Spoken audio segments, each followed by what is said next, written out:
بالله من الشيطان الرجيم. بسم الله الرحمن الرحيم. ليس البر أن تولوا وجوهكم قبل المشرق والمغرب ولكن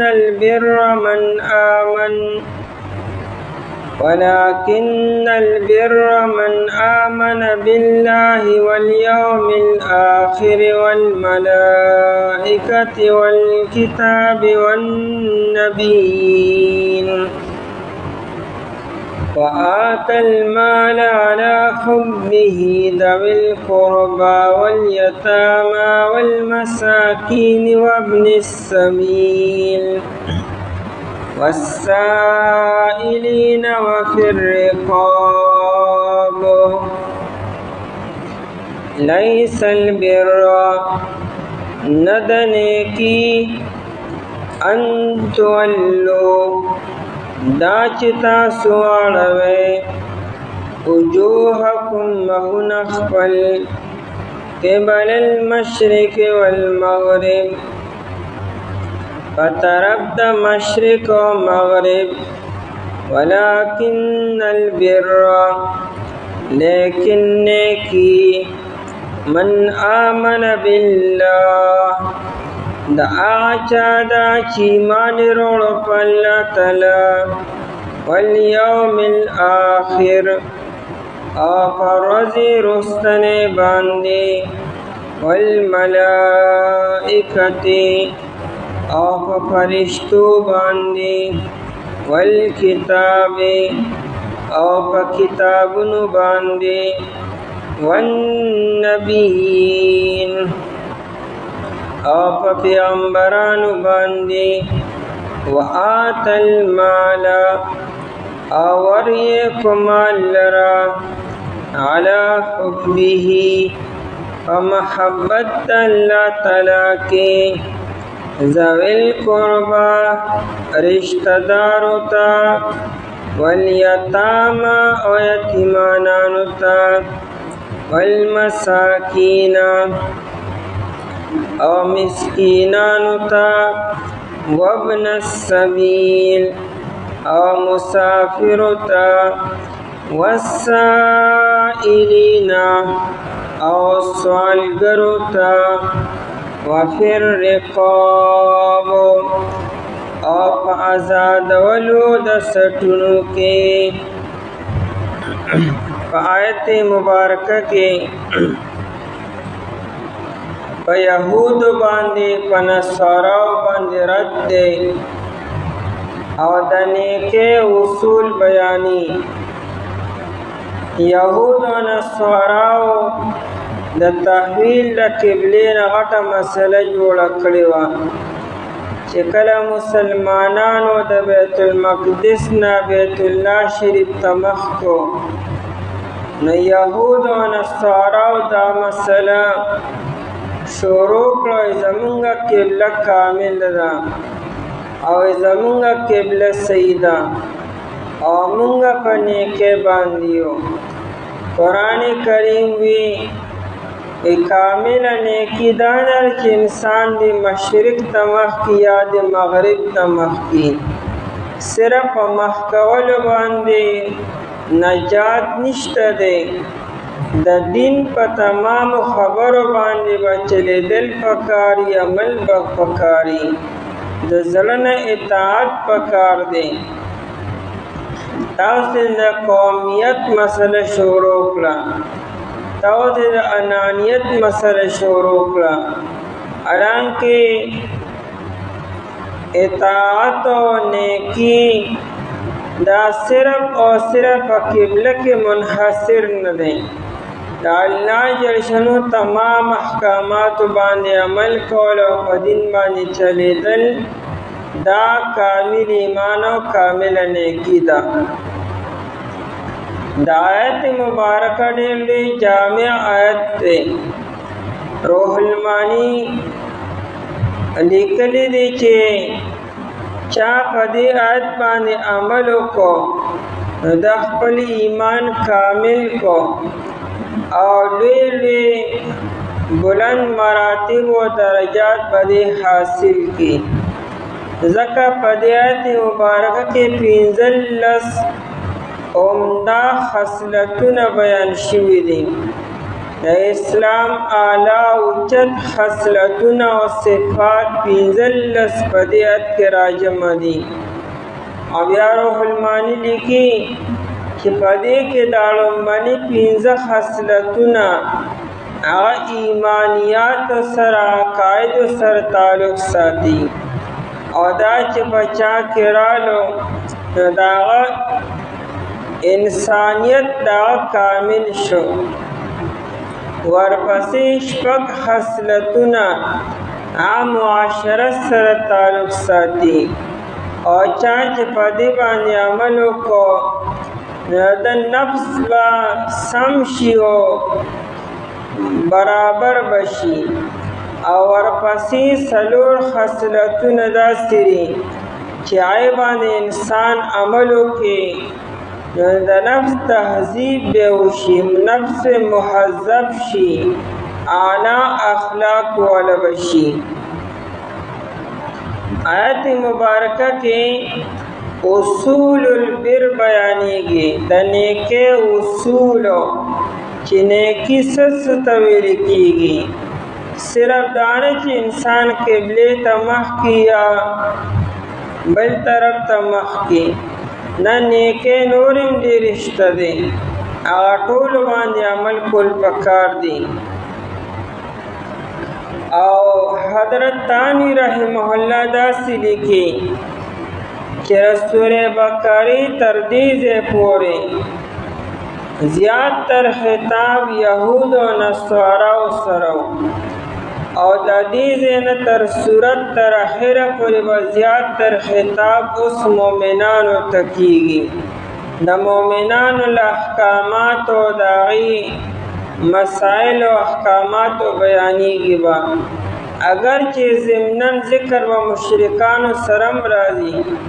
لیکن زیات تر احکامات د مؤمنانو مسلمانانو بیانېږي د دې ځای نه د صورت تر اخره پورې. لیس البر ان تولوا وجوهکم، بر چې دی په عربۍ کې هر یو خیر ته ویل کېږي چې په هغې کې د الله تعالی رضا وي او هغې کې خیر پروت وي، دې ته بر ویل کېږي. نو لیس البر نه د نیکي، اصل کې رد په یهود و نصاراو باندې دی چې هغوی وي چې نیکي دا ده چې انسان بیت المقدس ته مخکې، یهودو بیت المقدس کې مغرب طرف ته مخ کو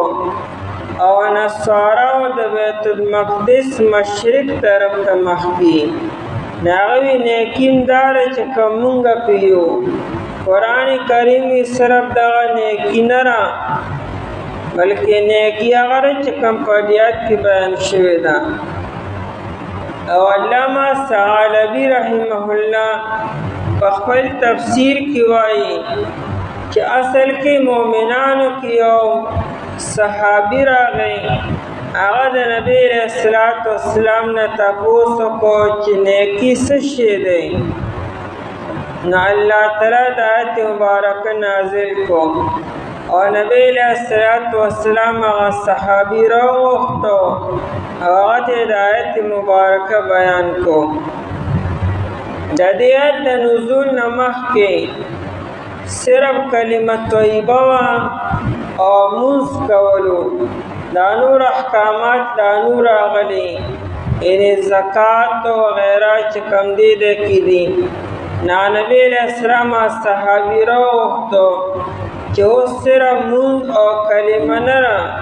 ورسره دا 15 خبرې هم دي چې د آیت مبارکه کې بیان شوي دي. لیس البر نه د نیکي ان تولوا وجوهکم، دا چې تاسو واړوئ مخونه خپلو قبل المشرق والمغرب، په طرف د مشرق او د مغربو. مشرق ځکه یاد کو چې نصارا مشرق طرف ته مخ کی، د بیت المقدس مشرق طرف ته د عیسی علیه السلام د ولادت ځای چای ته بیت الله هم ویل کېږي. دا د بیت المقدس نه تقریبا 8 کیلومتره فاصله کې دی. هلته کې د عیسی علیه السلام ولادت شوی، نو دوی دغه ځای مقرب دی،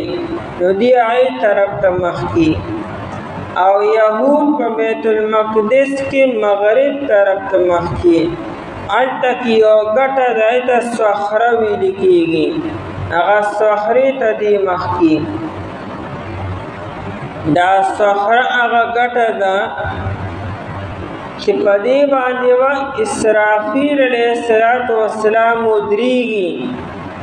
او لومبنۍ شپېلۍ چې کله اسرافیل علیه السلام وهي نو په دغه ګټې د پاسه به یې وهي به،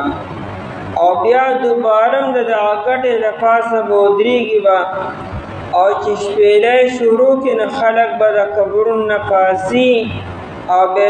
دغه بیت المقدس چې د محشر میدان به وي هغې طرف ته جمع کېږي. نو صرف دغه میدان به نه دلته تر عرفات تر میدانه پورې د سعودي د عرفات میدان نه والې هغه بیت المقدس پورې دا څومره علاقه چې ده دا ټوله به د محشر میدان وي، دې کې به تمام انسانان جمع کېږي به. نو قبل المشرق والمغرب، طرف د مشرق او طرف د مغرب، لکه یهود و نصارا چې دغه طرف ته مخ کی. د دې مطلب دا دی چې انسان لمونځ هر طرف ته کی، نه قبله خو بذات خود نیکي ده، د قبلې نه څوک انکار کولی شي. بیت المقدس هم په یوه زمانه کې قبله وه، و دې وخت کې بیت الله شریف قبله ده. د آیت مقصد دا نه چې دا نیکي نه ده، د آیت مقصد دا دی چې نیکي صرف په دې کې منحصر کول نه دي پکار، او چې نیکي صرف او صرف دا ده چې انسان دې بس بیت المقدس ته مخ کي، او نور چې هر څه کي نو خیر دی. که د انبیاء تکذیب کی، او که انبیاء قتل کی، او که د کتابونو نه انکار کی، او که د امام الانبیاء نه انکار کی، او که هغه جادو کی، او یا مؤمنان مسلمانانو په زړونو کې شک اچي، یا نور چې کوم غلط کارونه دي هغه ټول هر څه کي، او دوی چې نه بس نیکي خدا ده چې مونږ د بیت المقدس ته مخ کړو. ولکن البر، لیکن نیکی یعنی اصل نیکی خو هغه ده چې په دې آیت مبارکه کې بیانېږي. او یا بر او بر، بر چیرې نیکی ته وایي، د عربي ناشنا ژبه ده. بر چې د باد لاندې زیر شي نو معنی نیکی راځي، او دا چې بر شي بر نو په عربي کې غنمو ته ویل کېږي، او دا چې بر شي نو په عربي کې نیکوکار ته وایي. چې انسان ډېر نیک کارونه شروع کړي نو هغه بیا بر. او یو د اردو بر دی، بحر و برو، نو هغه صحرا ته ویل کېږي، او د عربي هغه بر هغه نیکوکار ته ویل کېږي. نو په یو قرات کې ولکن البر راغلی دی، لیکن نیکوکار هغه انسان دی چې چا په دې آیت باندې عمل وکړو او دا خبرې په ځان کې راوستې. من آمن بالله، شروع د ایمانیاتو نه وکړه، ځکه ایمان د انسان بنیاد دی. بغیر ایمان که انسان هر څومره ښه دی نو دی ښه نه دی. ایمان نه بغیر انسان ښه نشي کېدی، ځکه شرط والا ایمان دی.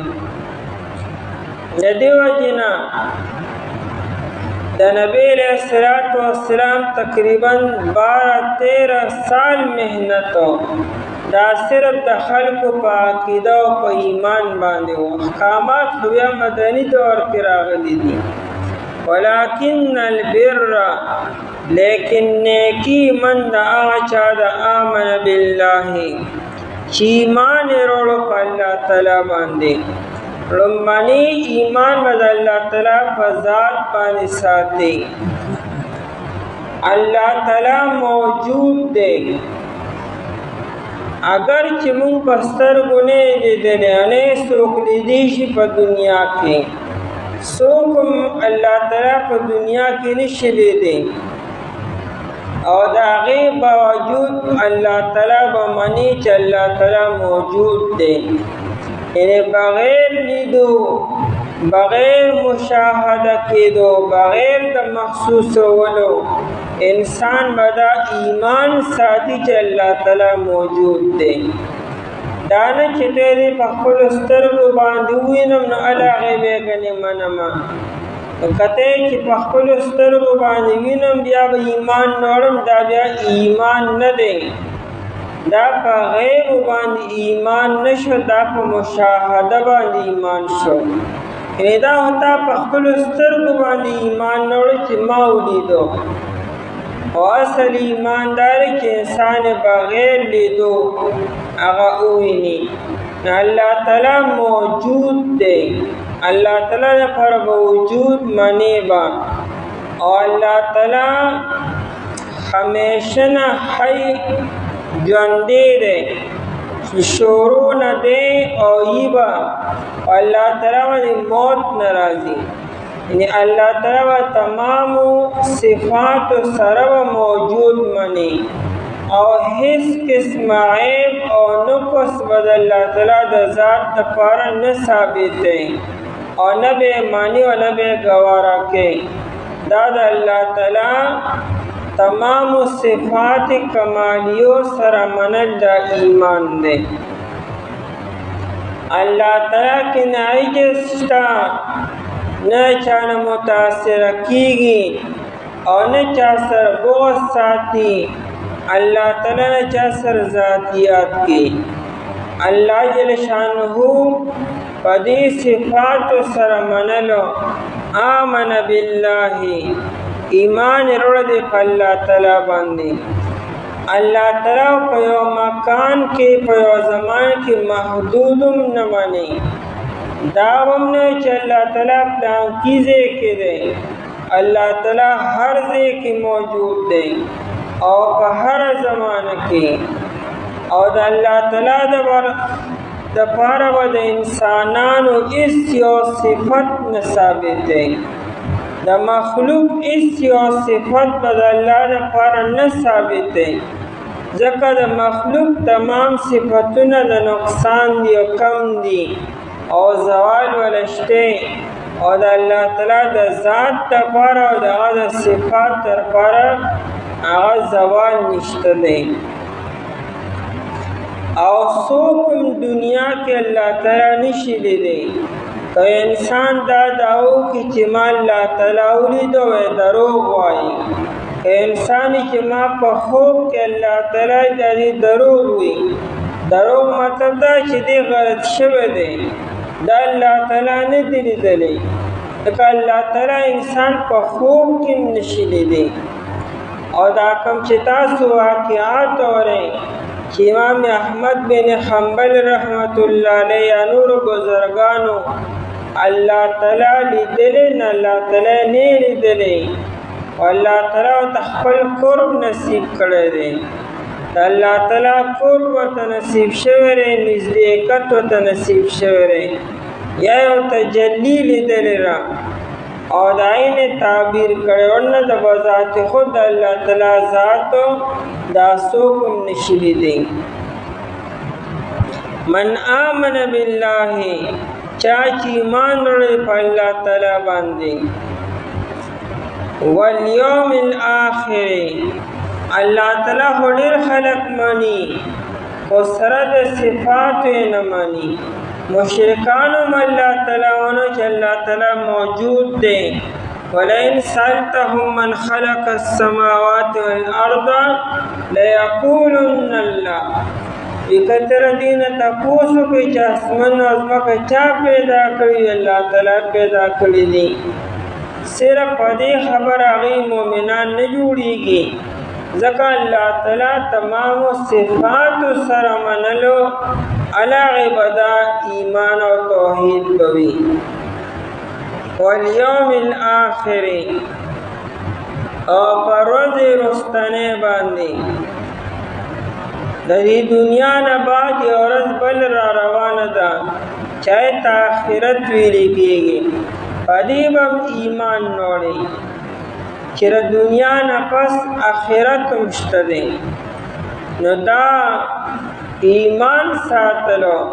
ځکه دنیا کې ډېر خلک آخرت نه مني هغه انسان مړ شو بس ختم شو یا دوباره پاسېدل او دوباره ژوندون او حساب کتاب بیا نشته دی د کافرانو مشرکانو نبی رسول الله سره په دې خبره جګړه وه چې د مړ نه پس بیا ژوندون نشته دی او نبی رسول الله نشته دی د دې وجې نه مکي تمام سورتونو کې دا مضمون بار بار بیان شوی دی چې آخرت شته حساب کتاب شته او قیامت شته دی والملائکة او په فرشتو باندې په فرشتو هم ایمان نوړي او تمام فرشتو باندې دانه چې بعضې وماني بعضې ونه مني فرشتي څومره دي دې تعداد چاته هم نه معلوم صرف د الله تعالی ذات ته معلوم دی اصل تعداد یې بس چې څومره فرشتي م الله تعالی پیدا کړي دي او هر ځای کې دي دا ټولې به مني په دې باندې ایمان ساتي او د یهودو نصاراو په شانتې نه چې هغوی جبریل علیه السلام موږ نه منو لکه هغه عذابونه راولي د یهودو په شانه چې بعضې مني بعضې نه مني یا که یو انسان ملک الموت سره بغض ساتي د دم ایمان نه دی تمام فرشتو سره به هغه ایمان به سجده د الله تعالی مخلوق دی او د الله تعالی د حکم پابند دي والملائکة و فرشتو باندې والکتاب و تمام کتابونو باندې الکتاب نه مراد تمام کتابونه کاغه تورات او انجیل او زبور او قرآن کریم دی په تمام کتابونو باندې هم ایمان ساتي نو یهود و نصارا چونکه قرآن باندې ایمان نه ساتي نو د هغې ایمان کم ځای کې کامل شو هسې لګیا رہی چې نیکي و نیکي والنبیین و تمام پیغمبرانو باندې الف لام د پاره د استغراق دی څومره انبیاء کرام علیهم السلام چې الله تعالی را لېږلي دي په هغه ټولو باندې به ایمان ساتي صحیح تعداد یې چې اصل انبیاء کرام علیهم السلام څومره دي نو پورا صحیح تعداد یې نه معلومه دا ټول چې کوم یا 8000 دی یا 1,24,000 یا 2 लाख یا دای نه زیاتو اصل صحیح تعداد یې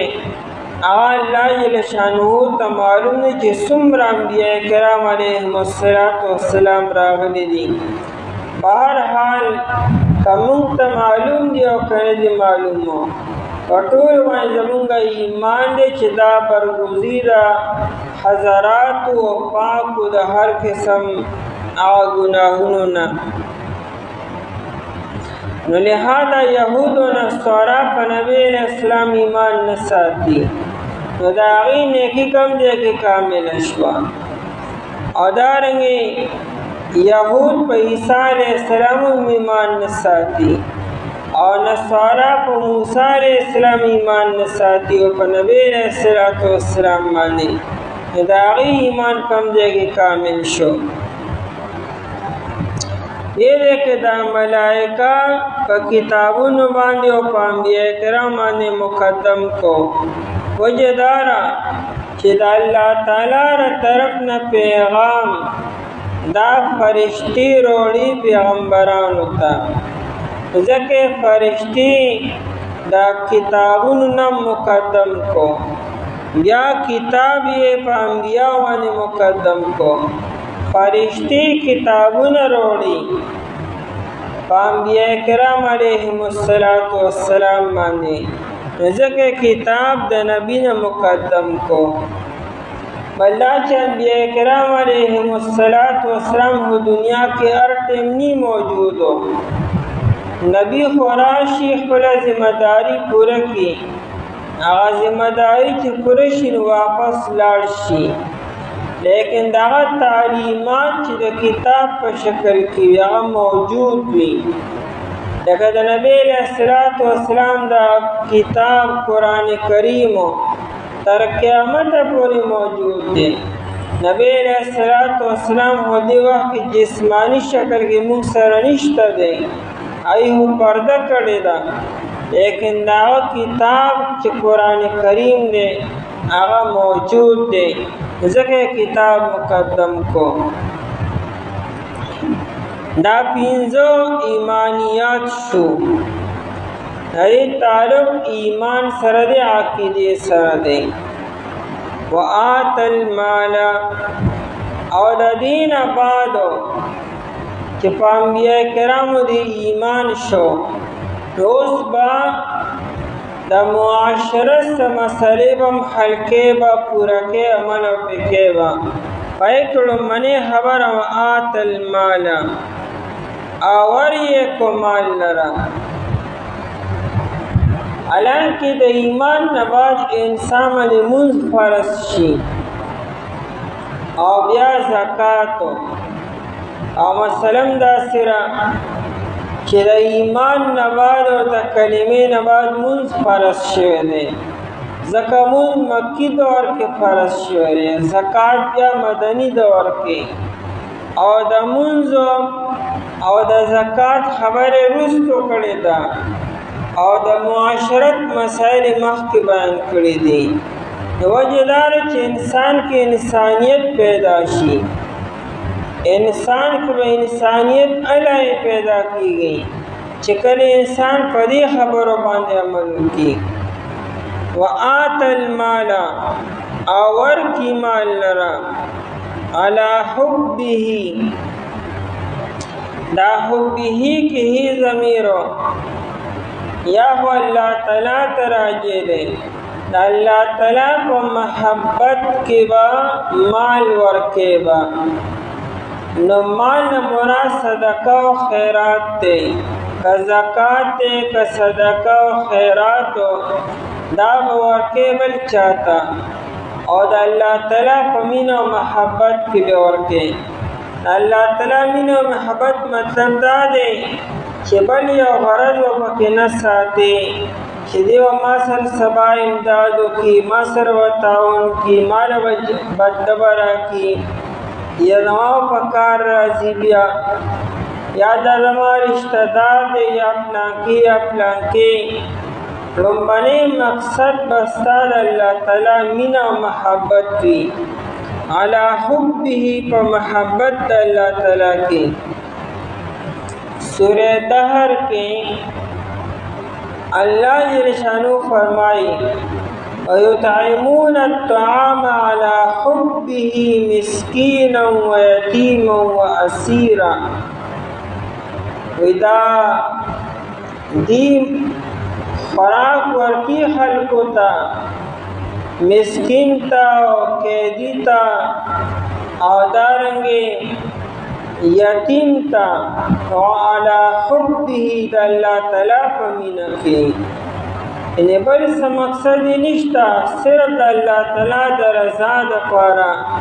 دی د اعمالو خوراک خلکو ته ورکي. د ابوبکر صدیق رضی الله تعالی عنہ چې قرآن تعریف کړي نو دا خبره کې الا ابتغاء وجه ربه الاعلى. ابوبکر صدیق رضی الله عنه ډېر مالدار صحابي دی. ټول مال د الله په لاره کې ورکړی دی. غلامان به یې اخیستل او ازادول به. د چا دا اعتراض وکړو نو د ابوبکر صدیق رضی الله عنه چې غلامان اخلي او ازادي یې دا مقصد دا چې دا غلامان به سبا زما په کار راځي، زما په دې باندې احسان راغی نو په سخته کې به دې زما په کار راځي. نو قرآن کریم د ابوبکر صدیق رضی الله عنه دفاع وکړه چې دا دې سکی نو دا په دې نیت نه کې بلکې الا ابتغاء وجه ربه الاعلى، د الله تعالی د رضا لپاره دې ارسکی علی حبه په محبت د الله تعالی کې. او یا د حبه کې ضمیر دې مال ته راجع دی او مطلب دا شو چې ستا مال سره په خپله مینه ده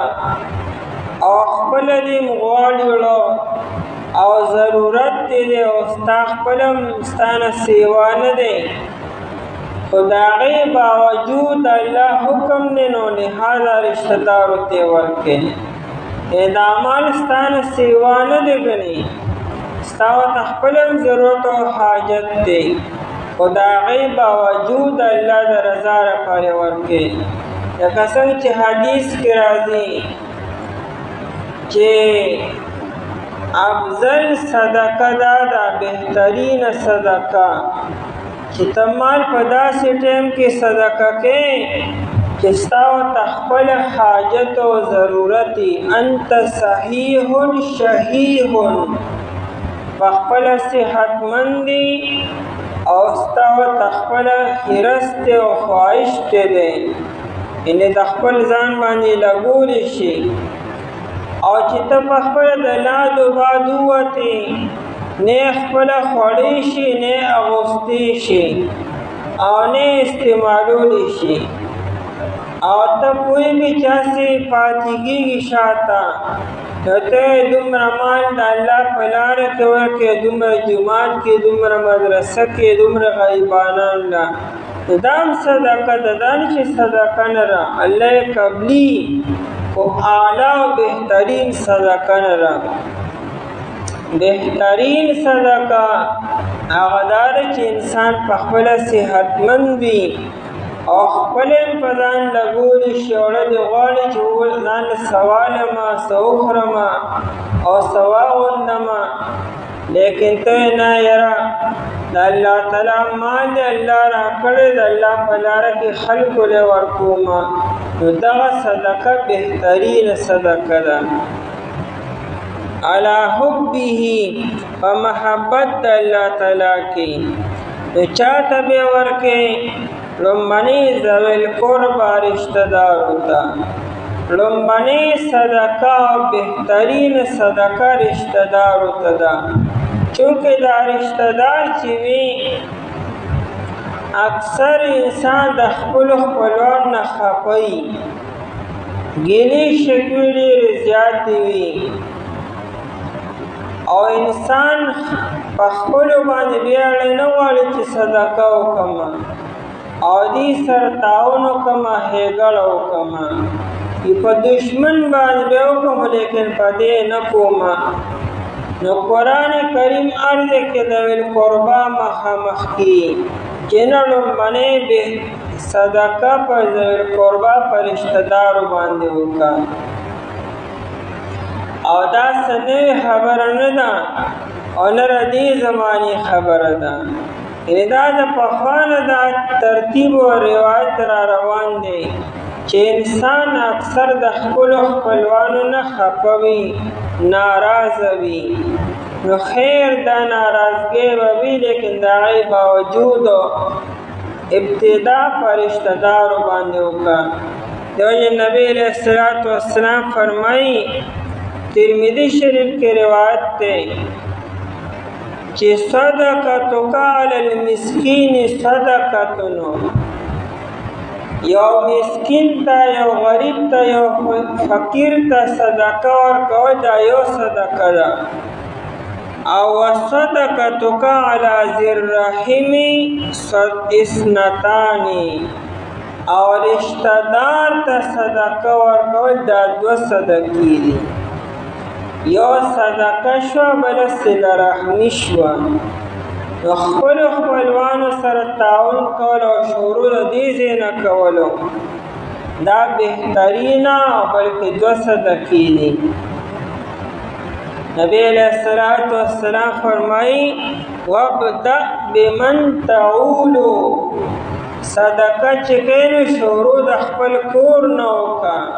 چې ستا په پرورش کې ستا اهل و عیال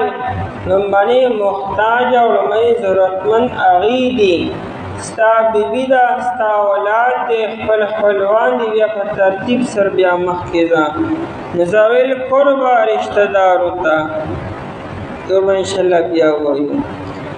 او نه د نیکي دا چې واړوئ تاسو مخونه خپل په طرف د مشرق او مغرب لیکن نیکی دا چا دا چې ایمان یې وروړه په الله تعالی باندې په ورځ وروستنۍ باندې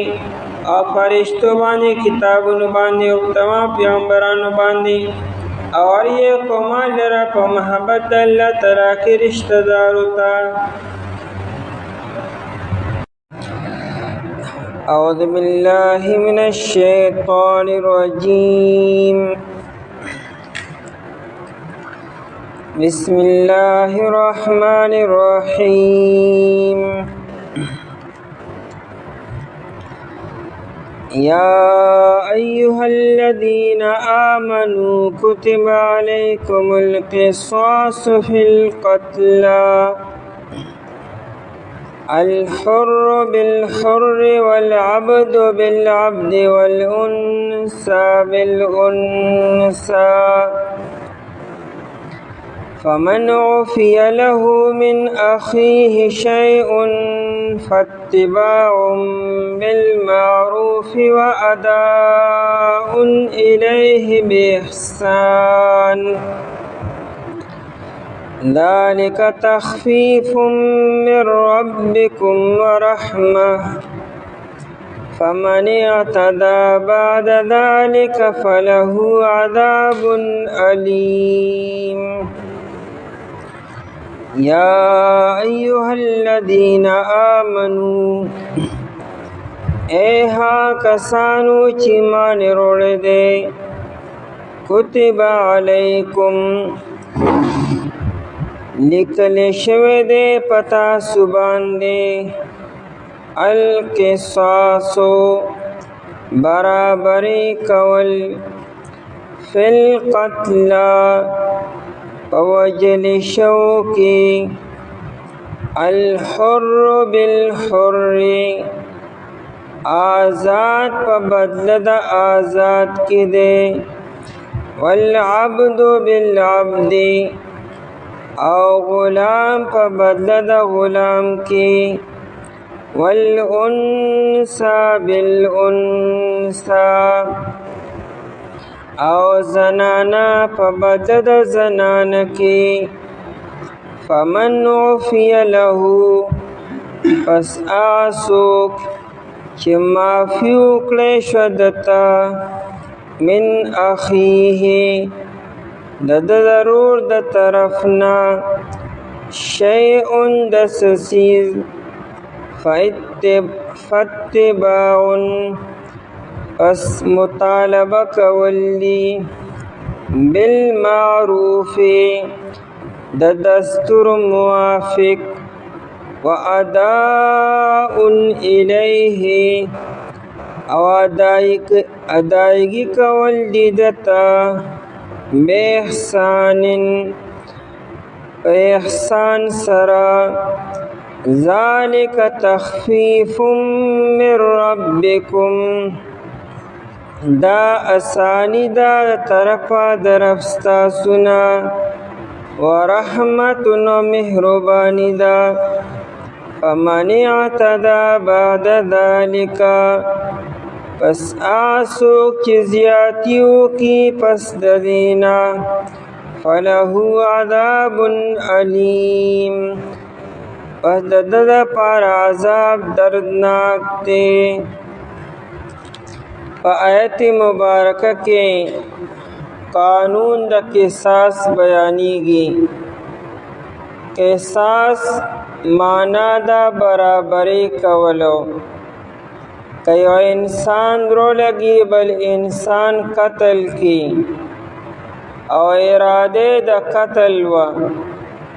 او دا قتل دا پارا چکم آله و عالم دا قتل دا پارا استعمالی دا او دا انسان قتل کو نو دے قاتل نبا بدلا خلو دیوم قتلو با دیتا ویلکی قصاصو. آیت کے بیان دے چی دا قصاص اغسطل فرض دی او دا پتاسو باندے لازم کڑشو دے. حکم امراو تدے حاکمانو تدے جکا قصاص حکم بجاری کی حاکم و قاضی کہ چا سر اختیاراتو او چا سر ولایت وی. یو عام انسان د بل انسان نه قصاص نشي اغستی او ناغا د قتل په جرم کې قتلول شي. آیت اگر چې آمنو سره دی لیکن اختیار حاکمانو سره اولو الامر سره دی. آیت کې دا بیان دی چې آزاد په بدله د آزاد کې دی او غلام په بدله د غلام کې دی او زنانه په بدله د زنانه کې. د دې مطلب دا نه چې ګنې که یو آزاد انسان یو سړی رو لګي او زنانه قتل کی نو ګنې د زنانه په بدله کې به سړی نه قتلو. چونکه د آیت شان نزول دا دی چې دو قبیلې وې اوس او خزرج او یا د بنو قریظه او د بنو نذیر منځ کې د هغوی دا قانونو خود ساخته جاهلیتو څه قانون خو دې منځ کې ونه. یو قبیله به بهادره وه اوچته به وه معززه به وه او بله قبیله به کمزورې وه د هغې افراد به کم وو. نو د زورورې قبیلې دا قانون به جوړ کړو که تاو زمونږ یو سړی قتل کو موږ به د یو سړي په بدله کې دوه کسان قتلو به. یا که تاسو زمونږ زنانه قتله کړه موږ به ستاسو د زنانه په بدله کې نارینه به قتلو. او که تاو زمونږ غلام قتل کو موږ به د غلام په بدله کې ستاسو آزاد سړی قتلو به. او که تاو زمونږ یو آزاد انسان قتل کو نو بدله کې به موږ دوه سړي قتلو به. ځکه زمونږ آزاد یو سړی ستاسو دوه برابر دی یا زمونږ غلام او ستاسو آزاد انسان برابر دی یا زمونږ زنانه او ستاسو آزاد او نارینه. دا دی منځ کې خود ساخته او قانونو. قرآن کریم داغي هغه رسم او دا خود ساخته قانون ختمولو دپاره د آیت نازل کو چې نه وینو کې ټول یو برابر دي. وینه د نارینه او د زنانه یو برابر ده او وینه د غلام او د آزاد انسان یو برابر ده او وینه د یو انسان بل انسان سره برابر ده. دا قانون چا نازل کړی چې د آزاد بدله کې به دوه کسان قتلیږي بلکې قانون دا دی چې مساوات دی برابري دی. دیو جن قانوندار کچری النفس بالنفس د یو نفس بدله کی ببل نفس اغا قتلیگی با یعنی که آزاد رو لگی اغا زنانه قتل کرا نو د زنانه په بدله کی بدا آزاد انسان قتلیگی با دوڑا قبیلیو برابر دی نبی علیہ السلام د حجۃ الوداع په موقع باندې فرمایلو چې دماء الجاهلیت موضوعه چې د جاهلیت څومره ویني دي ان څومره بدلی پاتري هغه دی واقع ختم شوي د جاهلیت حساب کتاب به اسلام کې نکو हाँ اسلام की कच्चा कत्ल को और कत्ल आमद को दाए बदल बई कत्ल आमद दी तो भी लिखी कि इंसान रो लगी और दबल इंसान द कत्ल इरादा मुकी इरादेम द कत्ल वा और ब्याज द कत्ल द पारे कम आले इस्तेमाल करे दा عالم عام طور د قتل لپاره استعمال ده مثال نن سبا ټوپک ته تماچه ده دا د قتل لپاره استعمالیږي یا تور شوا یا چاړه شوا دا د قتل لپاره استعمالیږي او دا آله استعمال کړو د قتل اراده مو او هغه سړی ته قتل شو دیتا قتل عامد ویل کیږي دا قاتل باره کې درې حکمونه دي اسلام کې یو خدا چې قاتل کې ساسن قتل کې او دویم دا چې د مقتول ورثه درولږي نو قاتل دې معاف کی او یا دریم دا چې صلح دیو کی روغ دیو کی نو دیت تی قاتل بیا د مقتول ورثاو تاواله کی او دا اسلام کې دا درې وړه خبرې شوې د دین مخکې دوه لوی مذهبونه یهودیت او نصرانیت او یهودیت کې سختی و ځکه خلق سخت نو قانون تم سخت راغی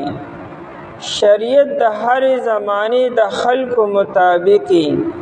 چې خلق نرمي نو حکم تم نرم راځي او چې خلق کله سخت نو بیا قانونم سخت راځي نو یهود د مزاج نه سختو نو احکامات تم سخت رالو د یهود او مذهب کې او دای په شریعت کې دا او چې قصاص اغسل واجب او فرض یعنی قاتل به همها قتل وایبا بل سو گنجائش نو او بیا وروسته چې کله نصارا رالو عیسایانو دا ډیر نرم دلو ډیر نرم مزاج وو نو دای باره کې حکم دار چې معافی وکوي ان قاتل به همها معاف کې به بدله به تن ناخلی او اسلام کې درې وړ خبرې د قاتل نه بدله مغستی شي او دارنګ قاتل معاف کولم شي او د قاتل نه مالی معاوضه مغستی شي چای ته دیت ویل کېږي یعنی روغم کول شي دا درې وړ خبرې اسلام په دې کې پیدا کړې دي او حکم چرین دا عمراو ته او حکماو ته دی حاکمانو ته چای به قصاص اخلي د مقتول ورثه د قاتل نه په خپله انتقامن قصاص نشي غستی او نه قاتل قتلول شي که مقتول ورثه رو لګي او په خپل قاتل قتل کو نو په دې اقدام باندې د مقتول ورثه ګناهګاریږي چې دې د قاتل نه په خپل ولې بدله واغسته، چونکه قانون موجود دی، حاکم برالګي او به د قاتل باندې قصاص و جاری کیږي، هغه نو بدله اخلي. د مقتول ورثاو له پکار دي چې پیروي وکړي د مقدمې او د کیسو، هغه عدالتونو کې او قاضي ته د مقدمه وړاندې کړي، هغوی به قاتل گرفتاری و د قاتل نه به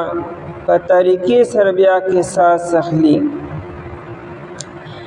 بیا قصاص چرین دا په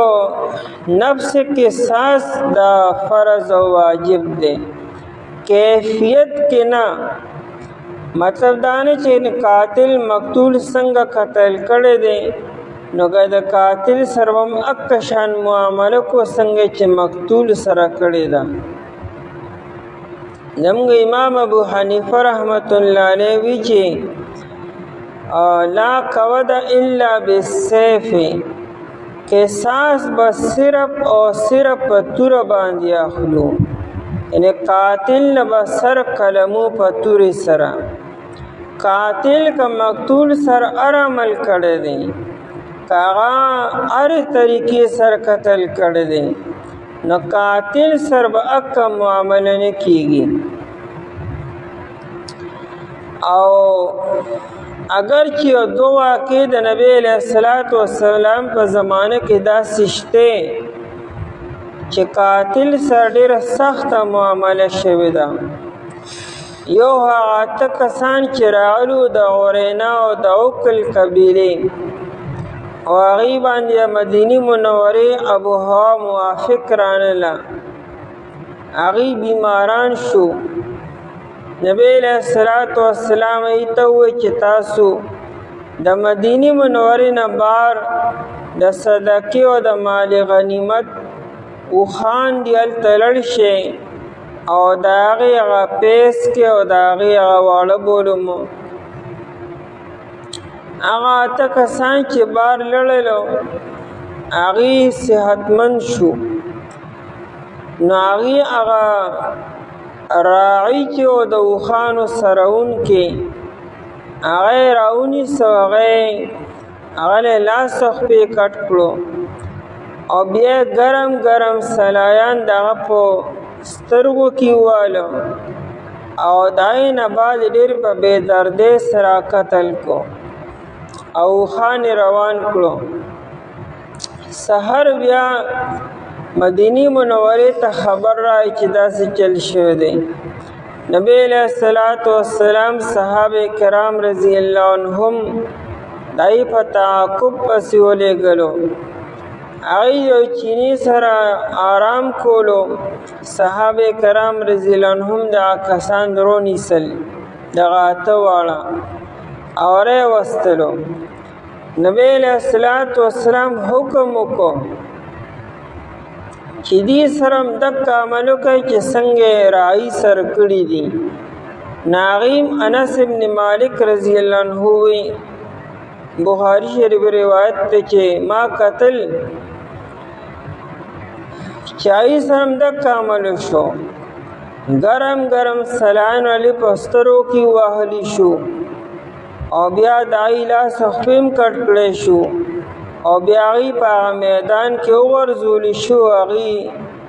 اوږې او تږي دغه شان مردار شو.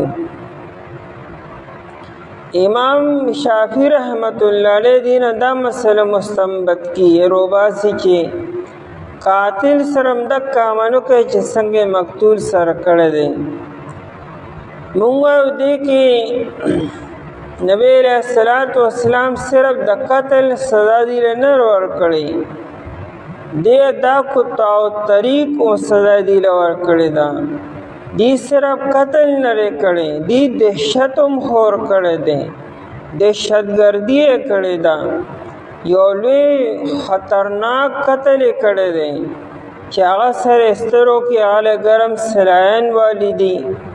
او دارنګ هغه اوږې تږې په صحرا کې پرېښوده شانتې او لاس خپې وله کټ کړي وو. نبی علیہ الصلوۃ والسلام دیسه د قطاع الطریق دی ته وی چې انسان د رڼا روزي د خلکو مخ کې د چانه معلوم واخلي او غل لاس خپیم کټ کی او بیا غولیمو ندی قطاع الطریق او ان لارې کټ کړی ده دا هم دک سزا ده او قران کریم شپږم سپاره کې د دې بیان کړی دی دویم یو د انصار یو وینځه زنانه وه هغې بیزي بوتلې وې صحرا ته یو یهودي و هغه وینځې پسې لاړو دا یې په غاړه باندې یو قیمتي امیل و هغه امیل یې ته واغېستو هغه وینځه یې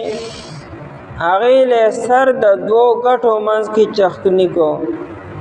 رده خیال دا و چې ګنې دا وفات شوه لیکن ژوندی وه ماښام شو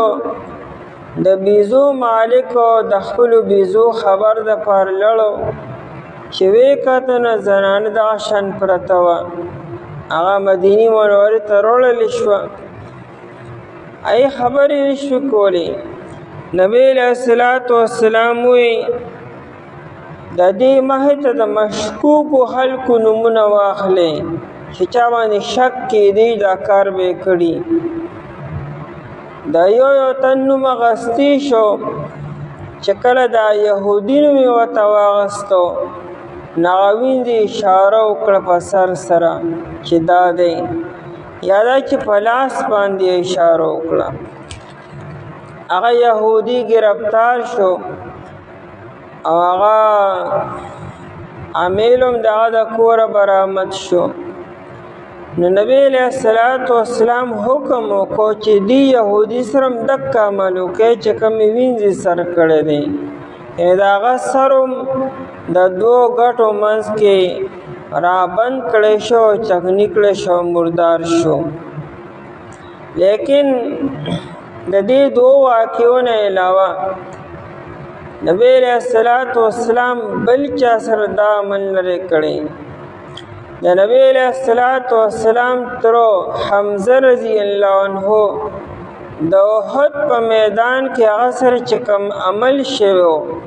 نو نبی علیہ الصلوۃ والسلام قسم خوړلو چې کچېرې زه دغه سړی ما ونیسلو چې چا حمزه رضی الله عنه سره دا عمل کړی دی زه به هم هغه سره دا عمل کوم بلکې چې زه به اویا کسان دغه شانتې عمل به ورسره کوم لیکن بیا حکم راځي چې وإن عاقبتم فعاقبوا بمثل ما عوقبتم یعنې د یو تن بدله کې به صرف یو تن له سزا ورکوئ نو اویاو کسانو خدا کار نه دی کړی نورو بیا نبی علیہ السلام د خپل قسم کفاره ورکړې وه او بیا مسلینا نبی علیہ الصلوۃ والسلام منع کړې ده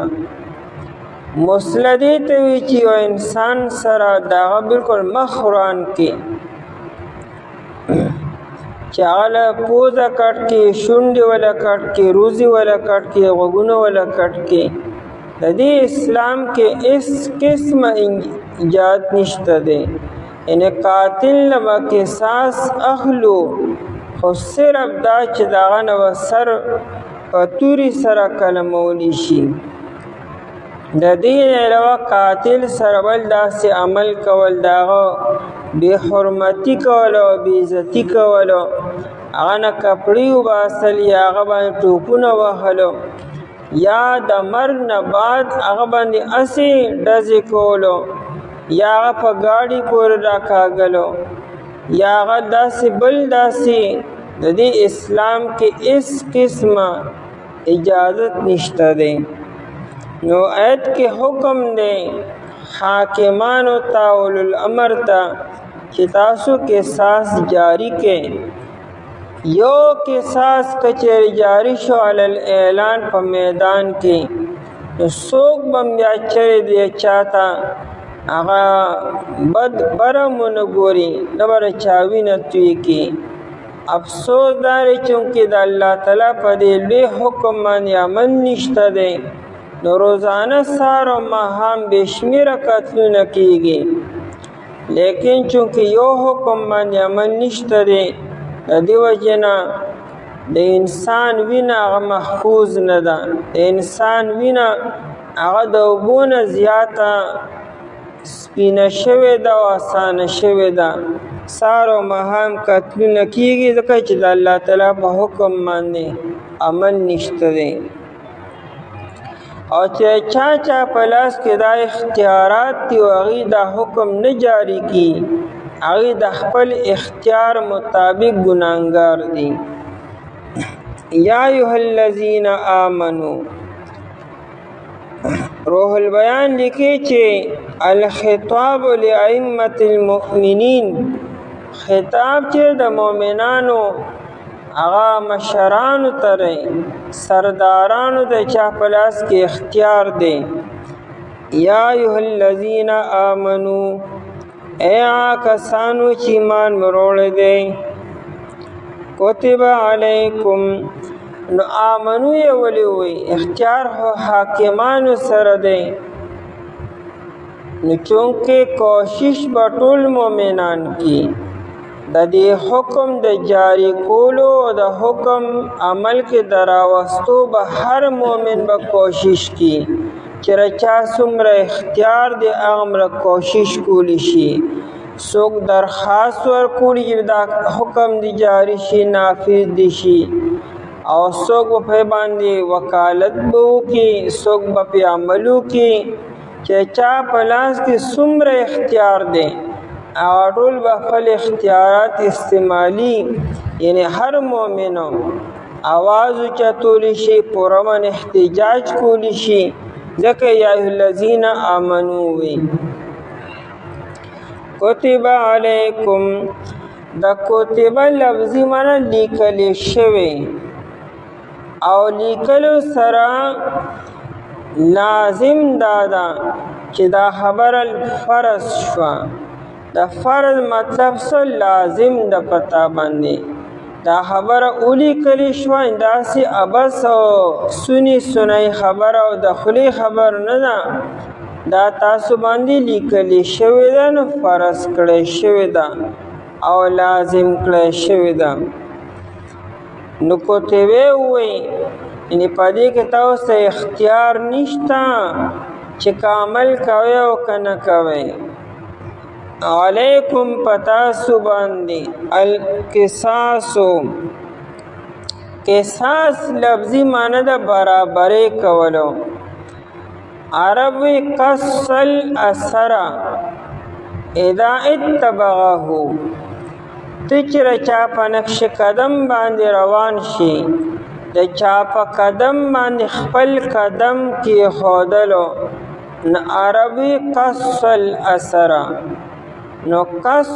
چا پسې شاته تللو، دغه په قدم باندې خپل قدم کېښودلو، دا هم چونکې برابري دی، ځکه قصاص معنی برابري ده. دا کیسې ته قصه ولې وي؟ خلکو یو کیسه ده، دې ته دا قصه ولې ویل کېږي؟ ځکه چې دا واقعه چې چا سره شوې ده هغه سره موافق او برابري، ځکه ته قصه ویل کېږي. یعنې قصه چې چا باره کې ده، نو دا واقعه او سړی یو برابر دي، ځکه ته قصه ویل کېږي. دا ډیر چې څوک کیسې او حکایات ډیر به ته قصاص ویل کېږي، دا ورته ولې وي؟ هغه هم چونکې واقعي سره موافق بیاني، ځکه ورته قصاص ویل کېږي. نو قصاص کې د برابري او د موافقت معنا ده. القصاص برابرۍ کولو، مماثلتو فی القتل، قتلا جمع د قتیل ده په معنا د مقتول سره. نو فی القتلا په وجل شو کې چې کوم انسان ووجل شو، نو پای کې برابرۍ کول دا په تاسو باندې لازم کړی شوی دی، فرض کړی شوی دی. دلته د قتل عمد بیان دی، د قتل خطا بیان نه دی. د قتل خطا دی ته وی چې انسان د قتل اراده نه کړي، لیکن سار لاس هغه ولګېدو، یا تا ښکار کولو او تاوی که دا هم ښکار دی ګنې، هغه تا په ښکار باندې ډزو کو او مخې ته انسان راغی ولګېدو،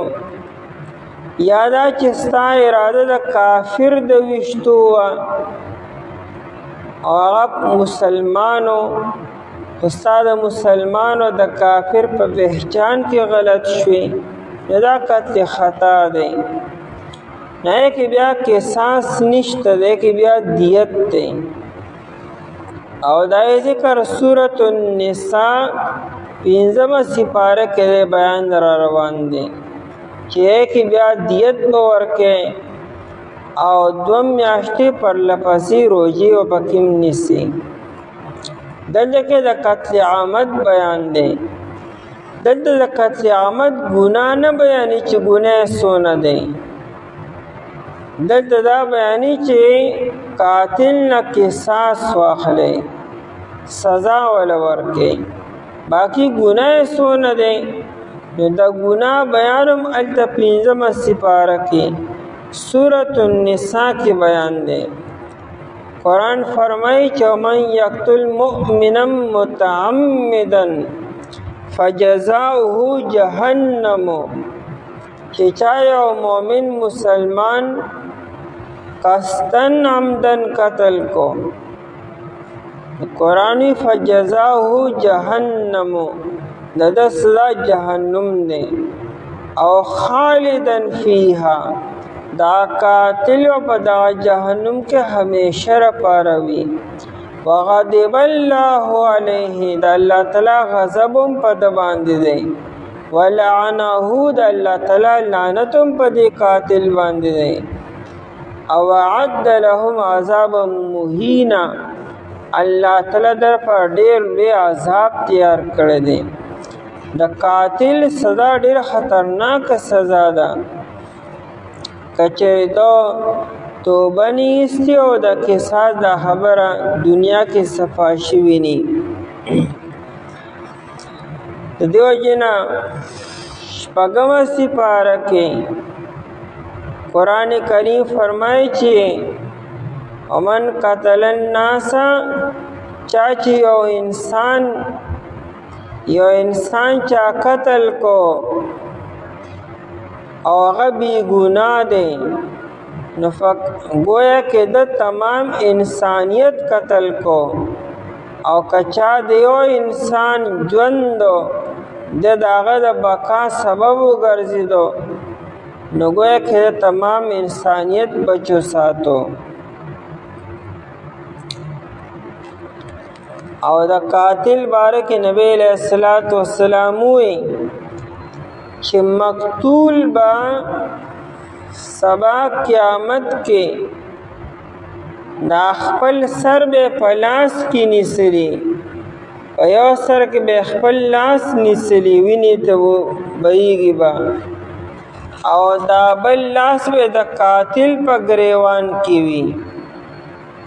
او الله تعالی ته مخې ته حاضر کې دا قاتلو،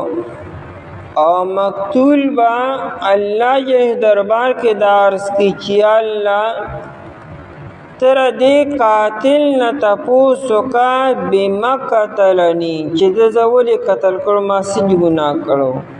دما ګناه هرڅو. د یو مسلمان قتل چې دی هغه بغیر د عذر نه جایز نه دی. او په 3 صورتونو کې بیا د مسلمان قتل دا جایز دی. هغه دا چې یو خدا چې دا مسلمان مرتد شو، د ارتداد د وجه نه بیا د قتل ټیک دی، یا دا چې دی شادي شده دی او د زنا وشوه، وغه ثابت شو په ګواهانو سره یې د اقرار وکړو بیا د قتل سید سنګسارول دي او دریم دا چې د قاتل دی د یو مسلمان قتل کړی دی او قتل عمد دی بیا د قاتل بیا قصاصن قتل سید او په دې دیو صورتونو کې مو د قتل با عام انسان بنه کی اب حاکم بکی قاضی بکی ان اب حکم جاری کی چې دې قتل کې بیا هغه قتلیږي با نو فل قتل او وجل شو کې یعنی چې کم د قتل کړي دی نو دې قاتل سرم دکا دلم قصاص د باندې جاری کې او د بدله واخلې فل قتل په وجل شو کې باقی انشاءاللہ تفصیل وسواګی رکوم ایا کسانو چې مان ورونه دی فرض کړه شوی پتا سبحان دی برابرې کول په وجل شو کې آزاد په بدل د آزاد کې او غلام په بدل د غلام کې او زنانه په بدل زنانه کې پساسو چې معافي وکړه عزت تر پرو ددنه د سسیدو پستابداری کولی په د دستور موافق او ادایګي کولی ته به احسان په احسان سره دا ثانیه طرف درفستاسو او مهربانی دا پساسو چې زیاتی وکي په دینا زرا پر عذاب درناک ته اعوذ بالله من الشیطان الرجیم بسم الله الرحمن الرحیم یا ایها الذین آمنوا کتب علیکم القصاص فی القتلى الحر بالحر والعبد بالعبد والأنثى بالأنثى فمن عفي له من أخيه شيء فاتباع بالمعروف وأداء إليه بإحسان ذلك تخفيف من ربكم ورحمة فمن اعتدى بعد ذلك فله عذاب أليم یا ایها الذین آمنوا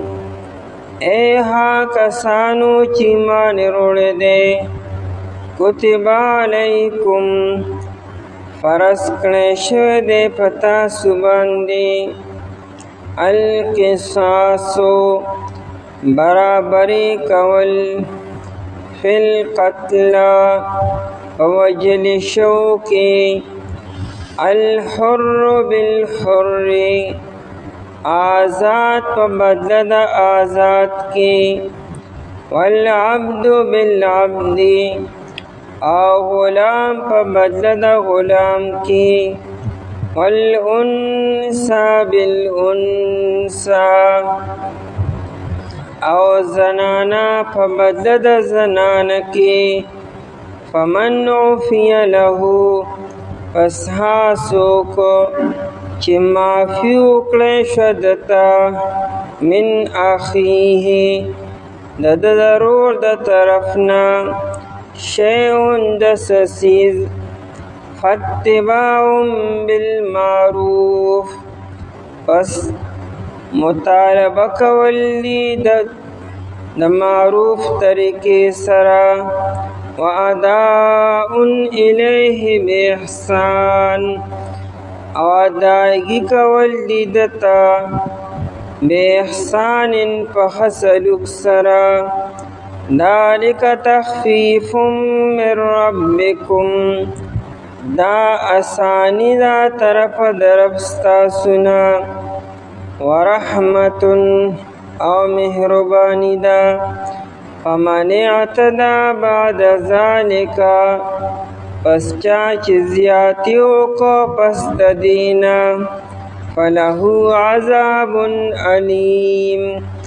پس در پر عذاب دردناک دے. آیت مبارکہ کے قانون د قصاص بیانیږي چې کله قتل عامد شو، یو سړی رو لګېدو بل انسان یې جان بوجھ کر قصدن عمدن قتل کو، ارادیم د قتل و او عالم د قتل استعمال کړی و، دې ته قتل عامد ویل کېږي. قرآن کریم وی چې قاتل نه قصاص واخلئ او دا قصاص اغستل په تاسو باندې فرض کړی شوي دي. حکم چې دی دا حاکمانو ته او اولو الامر ته دی. د مقتول ورثه د قاتل نه د قصاص واخلي او یادا چې قاتل دی روغه وکړي د مقتول ورثاو سره، روغه چې پارس باندې وشوه، او یا دریم دا چې د مقتول ورثه دی مکمل معافي وکړي بغیر د پیسو اغستونه. په اسلام کې دا درې واړه گنجایش دي، یا د قاتل نه قصاص واخلئ او یادا چې قاتل فی سبیل الله معاف کې، او دریم دا چې د قاتل نه مالی معاوضه واخلئ. صلح کې صلح چې په هر څومره پیسو باندې وشوه، او صلح باره کې دا حکم دی چې په ناجایزه طریقې سره او په غیر شرعي طریقې سره صلح ونه کړي. داسې شرط به نه لګي چې د شریعت نه خلاف وي، او چې په څومره پیسو باندې صلح وشوه، یا قاتل له پکار داري چې په ښه انداز کې هغه پیسې د مقتول ورثاو ته حواله کړي. د مقتول ورثه به د صلح نه بعد بیا قاتل قتل کی بنا، اسې نه چې صلح مو کې یا معاف کی او یا پیسې واخلي او بیا قاتل قتل کی. قرآنی کا چردا کار چاو کو ندر پر بیا دردناک عذاب دے چې د الله تعالی احکامات سره مذاق کو، یو صلح وکړه معافي وکړه او بیا قاتل قتل کو، د شریعت د حکم څه حیثیت پاتې شو. یا ایها الذین آمنو، اے ها کسانو چې ایمان وروړی دی. خطاب اصل کې حاکمانو ته، عمراو ته او قاضیانو د ججانو ته دی، او نور مومنان هم کوشش کې چې د قصاص د حکم په عمل کې راشي. د قصاص مطالبه به اصل کې د مقتول ورثه به کی. د مقتول وارث چې دی هغه به راولګي، هغه به قاضي ته او حاکم ته او اولو الامر ته به درخواست ورکړي چې زما رور سره او پلانکي سره ظلم او زیاتي شوی قتل شوی دی، تاسو د قاتل نه قصاص واخلئ. بیا به حاکم وقت او اولو الامر و بیا قاتل گرفتاری به دانه به قصاص اخلي. کتب علیکم، فرض کړی شوی په تاسو باندې، لیکل شوی دی نه فرض کړی شوی او لازم کړی شوی په تاسو باندې. القصاص، دا قصاص مصدر دی په معنا د برابرۍ کول او مماثلتو. دا برابرۍ کول په تاسو باندې فرض دی، او دا برابرۍ پس کې فل قتلا په وجل شو کې چې کم سړی ووجل شو نو پای کې برابرۍ دی، یعنی د مقتول وینه او د قاتل وینه یو برابر ده، او د مقتول او د قاتل په ذات فات کې څه فرق نشته. آیات کې اصل کې رد دی دا رسم د جاهلیتو چې د اوس او د خزرج منځ کې یا د بنو قریظه او د بني نذیر منځ کې دا یو رسم و. دې کې دا یو قبیله طاقتوره وه، زوروره وه او دا بله قبیله به کمزورې وه. نو زورورې قبیلې به دا قانون جوړ کړو که تاسو زمونږ یو سړی ووژلو نو موږ به د یو سړي په بدله کې 2 سړي وژنو، یا که تاسو زمونږ زنانه ووژله موږ به 100 زنانه نه وژنو، د هغې په بدله کې به موږ ستاسو سړی وژنو. او که تاسو زمونږ غلام قتل کو نو موږ به د غلام په بدله کې غلام نه آزاد به قتلو به، ځکه زمونږ غلام او ستاسو آزاد برابر دی، زمونږ زنانه او ستاسو نارینه او زمونږ یو سړی ستاسو 2 دا برابر دی. نو قرآن وینه دا رسم غلط دی، غلام د غلام سره برابر دی، آزاد د آزاد سره برابر دی او دارنګې زنانه سره برابر ده او آزاد سره برابر دی. او دا مطلب نه دی وخت کې کچره فرض کا زنانه ذات د قتل کړه نو غني په بدله کې بوله زنانه قتل نه، بس قاتل به قتلولی شي. قاتل که سړی دی او مقتول ښځه ده نو قاتل چې سړی به قتلو به، او دارنګه که چېرې قاتل ښځه او مقتول سړی دی نو د دې ښځې نه به قصاص اخلو. دارنګه که چېرې قاتل غلام دی او که آزاد دی، خو به مقتول که آزاد دی او که غلام دی، قاتل بس هغه سره په وینه کې برابر دی، یعنې وینه د قاتل او د مقتول دواړو برابر ده. دې کې د ذات پاس څه فرق نشته، دارنګې د عربو د عجمو څه فرق نشته، د حسب او د نسب څه فرق نشته، د حسن او دارنګې د غیر حسن د قبح څه فرق نشته، د مالدار او د غریب څه فرق نشته، د امیر او د بادشاه او د ګدا څه فرق نشته دی. د ټولو انسانانو ویر یو برابر دي. نو بس قاتل او مقتول که هر څوک دی او که هر ځای کې دی قاتل به قتلولی شي. باقي د دې نه څه خبرې چې کوم دی نو مستثنا دي. که یو مولا خپل غلام قتل کی دا خپل ذاتی غلام دی نو مولا به د خپل غلام په قصاص کې نه قتلو به. دارنګه چېرې یو پلار خپل زوی قتل کو نو دا پلار نه به قصاص نه اخلو، پلار به دیت ورکي د زوی ورثاو ته، ولیکن دا چې د پلار نه به قصاص نه اخلو. او دا اصل کې علی رضی الله تعالی عنہ سره یو خط و. علی رضی الله تعالی عنہ بارک دا خبره مشهوره وه چې د سر څه خاص علم دی چې نبی اسلام دل ورکړی دی. چا ورته وویل چې تا سره څه خاص علم شته تاله چې نبی اسلام درکړی وي؟ نه ما سره څه خاص علم نشته. وی دا مال الله تعالی د قرآن فهم را کړی دی،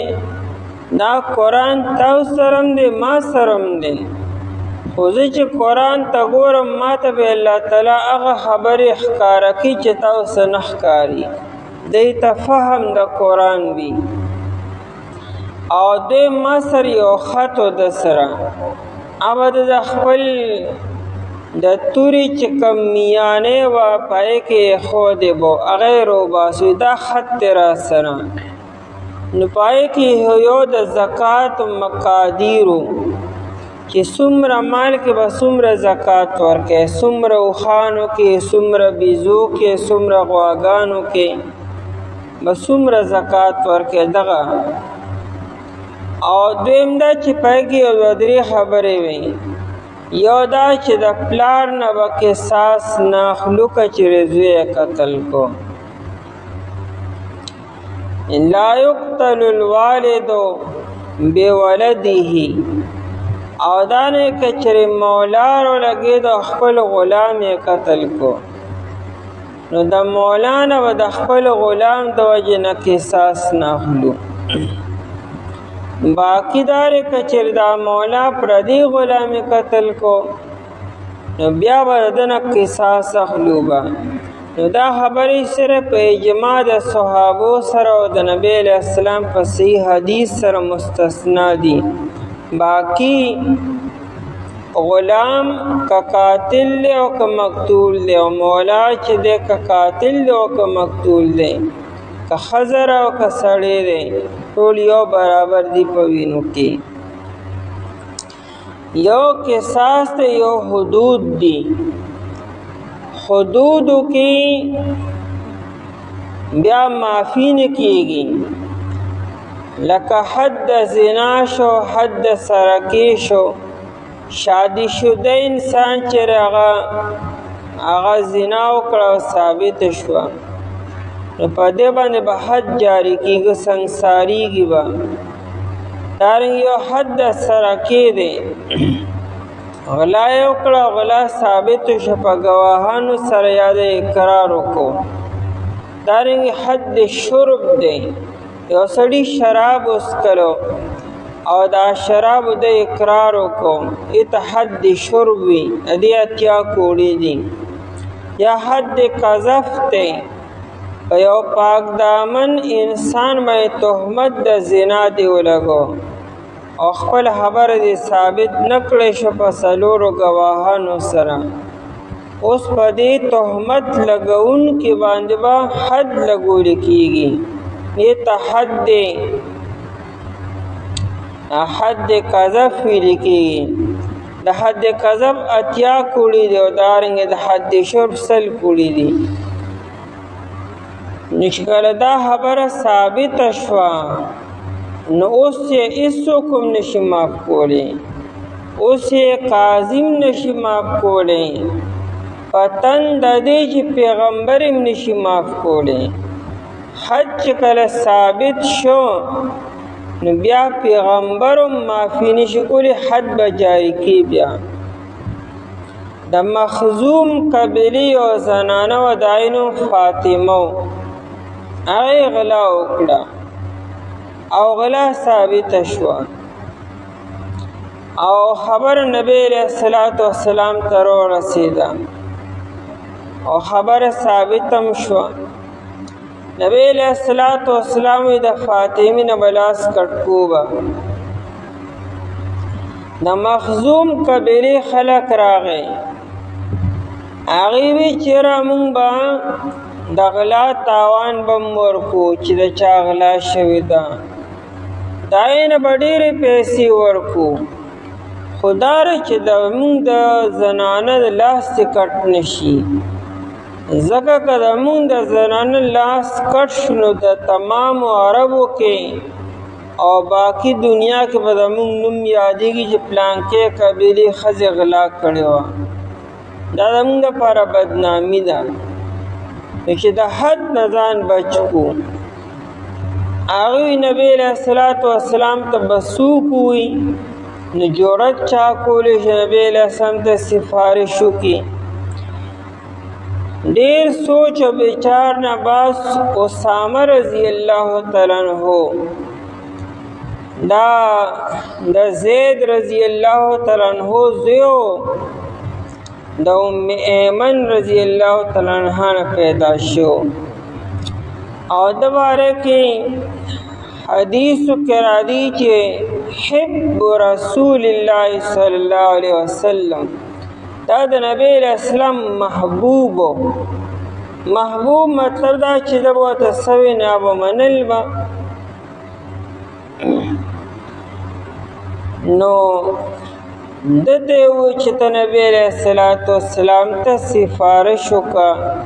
چې معافي وکړي دې زنانه ته لاس مه کټ کوئ. اسامه رضی الله عنه جوانو راغی نبی علیه السلام ته خبره وکړه. نبی علیه السلام پوه شو چې دا د اسامه رضی الله عنه خپله خبر نه ده، دا د شاته نه فرمایش دی. نو نبی علیه السلام خلق راغونډ کو جماعت کې او منبر باندې تشریف فرما شو. وی فرمایلو چې دا هو فاطمه مخزومیه ده،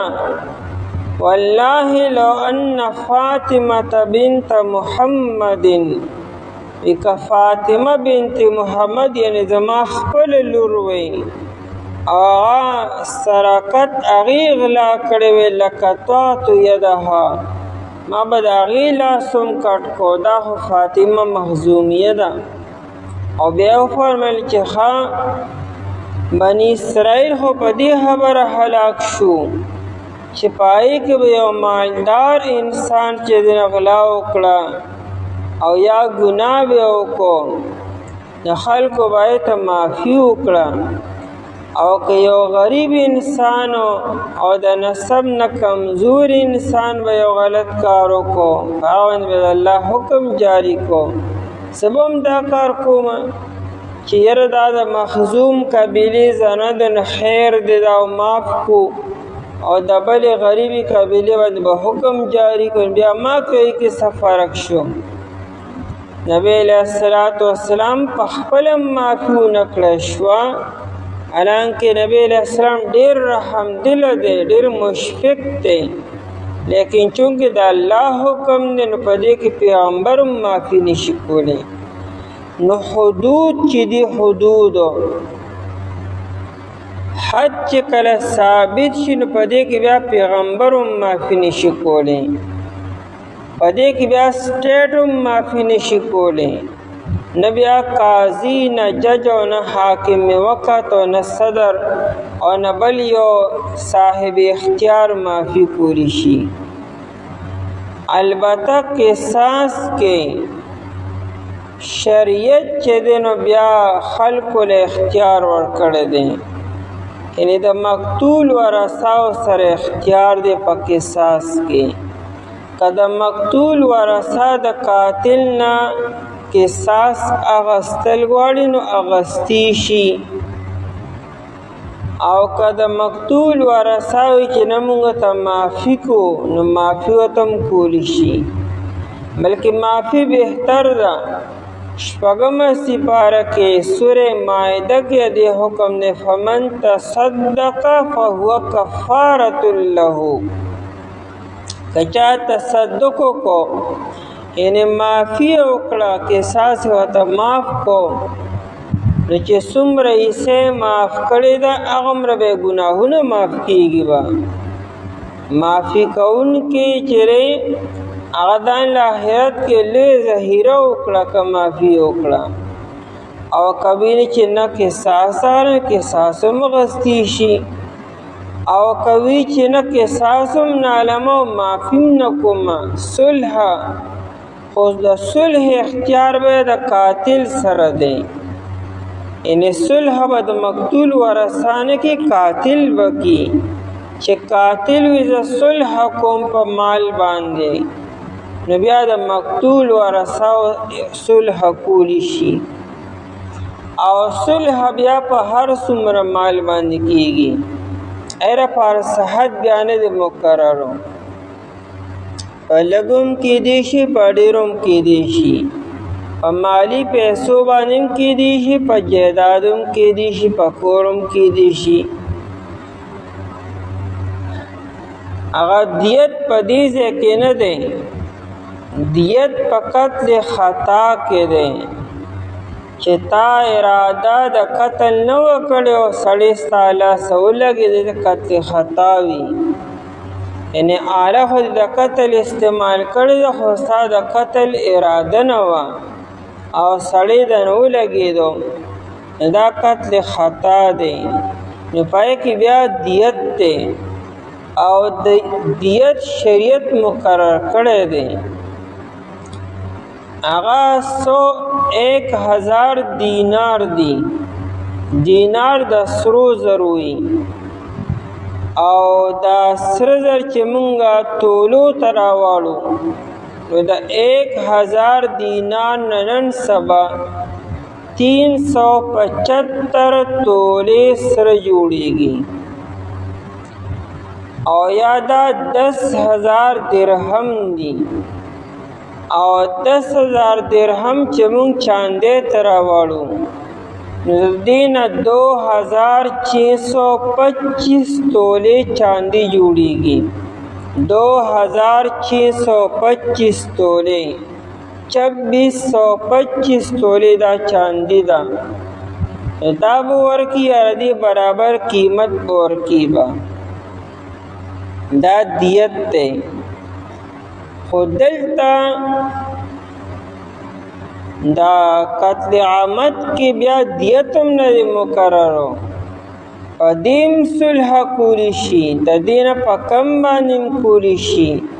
او د دین په زیات باندې کولی شي خو صلح کې ودا کار کی چې داس ناجایز شرط بن لګي چې قاتل نشي پورا کولی اوس قاتل هو صلح کول واړي لیکن د مقتول ورثه یو داسې دومره د مال مطالبه وکړه چې قاتل نشي پیدا کولی څنګه به صلح کېږي بیا دا بیا نه صلح شوه نو که صلح کي نو بیا به داسې کي چې هغه د قاتل د استطاعت او د وسعت کې دننه وي نو فمن الحر بالحر الحر آزاد بالحر په بدله د آزاد کې یعنی الحر یقتص بالحر د آزاد نه به قصاص اخیستلی شي په بدله د آزاد کې که آزاد را لګېدلی دی آزاد انسان قتل کړی دی نو د قاتل نه به قصاص اخلو نو اصل کې هغې وي د یو آزاد انسان بدله کې به دوی نو قرآن وي دوه نه یو د یو په بدله کې یو دی او دا مسله ده چې صرف د قاتل نه به قصاص اخلو د قاتل چې کوم اهل و عیال دی یا ورثه دي یا متعلقین دي دی نه به قصاص نالو قاتل یو تن دی نو د هغه پلارو یا د هغه زوی یا د هغه رورو یا ماما او ترو هغه دې کې انوال کولو او علم تکلیف ورکولو د علم قصاص اخیستل دا زیاتې دی ها که چېرې په قتل کې ټول شریک دي او باقاعده حصې پکې اخیستې ده که د مقتول په قتل کې قاتل یو نه دی څو کسان یو ځای شریک دي باقاعده حصې پکې اخیستې را عملي بیا چې څومره کسان پکې شریک ټول نو بیا قصاص الو یمن کې دا واقع راغلی وه صنعای یمن کې هلته کې 7 کسانو یو تن قتل کو او دا واقع عمر رضی الله تعالی عنہ ته راغله نو عمر رضی الله عنہ فرمایي فتوی ورکړه چې لو تمال علیه ودا حسر 7 کسان دي کچره د دو په د دې قتل کې لو تمال علیه اهل صنعاء وی کچره د دې سړی په قتل کې تمام صنعاء خلق او صنعاء یمن ټول خلق شریک وي لقتلتهم به اب د ټولنا قصاص هغه ټول می قتل کړو پدې کې مسله دا چې عین باقاعده عملی سے پکې اغستی وي مثال یو تنیسلې دی بل تړلې دی او بل وهلې دی او چا دا ټول باقاعده شریک دي باقاعده او کنه سره مشوره ده او یا رائے ده قتل کې عیسیو ته نغستې ده او د نورو پکې رایه ده او مشوره ده، نو بیا د نور په مشوره او په رایه باندې ګناهګار دي د آخرتو، لیکن د هغې نه به قصاص نه اخلو. د دنیا په اعتبار سره هغې باندې څه جرم نشته دی، او د آخرت په اعتبار سره د رایې، لکه چې حدیث کې راځي که یو انسان بی گناه دی او بی گناه انسان قتل شو او د هغه په قتل کې ټول خلک وي چې او ښې وکړو چې قتل یې کو، ټول پې خوشحاله دي او د خولې نه پکې جذبات ظاهر کړو چې دا یې ښه وکړو، حالانکې هغه بی ګناه. نو الله تعالی به سبا قیامت کې دا څومره خلکو چې په دې کې حصه اخیستې را په رایې کې او په مشوره کې، دا ټول به د هغه په بدله کې جهنم ته داخلي، ځکه چې دا خو تاسو رایې او مشوره په دې باندې ورکړې ده. نو قاتل نه به صرف قصاص اخلو. الحر او دا نه که چېرې یو تن رولګېدو 10 کسانې قتل کړو یا 15 یا 6، هم صرف د ده نه به قصاص اخلو. همدغه یو پیره د قتل دی، دا نه چې ګنې بار بار به قتلو به د مړ نه بعد بیا پانسې باندې هیجولو یا بیا نور زیاتې کو، نم دکه یو تن به قتلو و هغه نه به صرف قصاص اخلو. الحر بالحر آزاد به قتلولی شي په بدله د آزاد کې، ان قصاص به اخیستی د آزاد نه په بدله د آزاد کې. والعبد بالعبد او غلام نه به قصاص اخیستلی شي په بدله د غلام کې، دا نه چې د غلام زمونږ غلام او ستاسو آزاد او قبیلې والا وي. والانثى بالانثى او زنانه نه به قصاص اخیستلی شي په بدله د زنانه کې. امام شافعي رحمت الله علیه دا خبره کی چې د غلام نه به د غلام بدله کې قصاص اخلو، او کچری فرق کا قاتل چې دغه آزاد دی او مقتول غلام دی، یا قاتل غلام دی او مقتول چې دغه آزاد دی، بیا برابری نشته، د هدایت نه خلاف راځي. لیکن زمونږ امام ابو حنیفه رحمت الله علیه وی چې نه، که قاتل آزاد دی او که غلام دی، او که مقتول آزاد دی او که غلام دی، او قاتل که خضر او که سړی دی، د قاتل نه به قصاص اخلو. او دلیل چیرې د 6 سپارې آیت مبارکه ان النفس بالنفس، د نفس په بدله کې نفس، نو نفس خو دواړو یو برابر دی، که قاتل هر څوک دی. او دیم حدیث ہے المسلمون تتکافأ دماؤهم، ابو داؤد شریف کے روایت تے نبی علیہ السلام فرمائے د مسلمانانو ویني دا یو برابر دی. المسلمون تتکافأ دماؤهم، ټول مسلمانان په وینه کې یو برابر دي، نو قاتل او مقتول په وینه د دواړو وینې یو برابر ده.